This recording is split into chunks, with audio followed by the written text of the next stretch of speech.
আসসালামু আলাইকুম। JM capital auto solution থেকে সবাইকে স্বাগতম। তো এই যেই গাড়িটা দেখতেছেন এটা হচ্ছে টয়োটা স্কোয়ার 2016 মডেলের একটা হাইব্রিড গাড়ি। তো এই গাড়িটার সমস্যা হচ্ছে এসিটা সকালবেলা ঠান্ডা হতো, তারপরে যখন একটু নর্মালি গরম হতো তারপরে ঠান্ডাটা ছেড়ে দিত, এবং মাঝে মধ্যে ইঞ্জিনে যখন চলতো গাড়িটা ঝাঁকি মারতো। তারপরে ভদ্রলোক আমাদের কাছে গাড়িটা নিয়ে আসে, তো আমরা সব কিছু চেক আপ করে ফাইন্ড আউট করার পরে আমরা সমস্যাগুলো পাই। এই যে দেখেন হাইব্রিডের যে রেড রোটারটা, এই রেড রোটারটা লিক।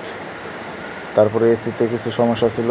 তারপরে এই যে দেখেন থ্রোটল বডিতে কী পরিমাণ ময়লা। যাই হোক, আপনাদের যদি এই ধরনের কোনো সমস্যা হয়ে থাকে তো আমাদের সাথে যোগাযোগ করতে পারেন। আমাদের অ্যাড্রেসটা হচ্ছে north Dhalibari Evercare hospital, Bashundhara opposite RA councillor road. এই যে ডিসপ্লেতে নাম্বারটা দেখতে পাচ্ছেন, এটা হচ্ছে আমাদের জেএম ক্যাপিটাল অটো সলিউশনের নাম্বার। ওকে, আজকের মতো এখানেই শেষ করছি।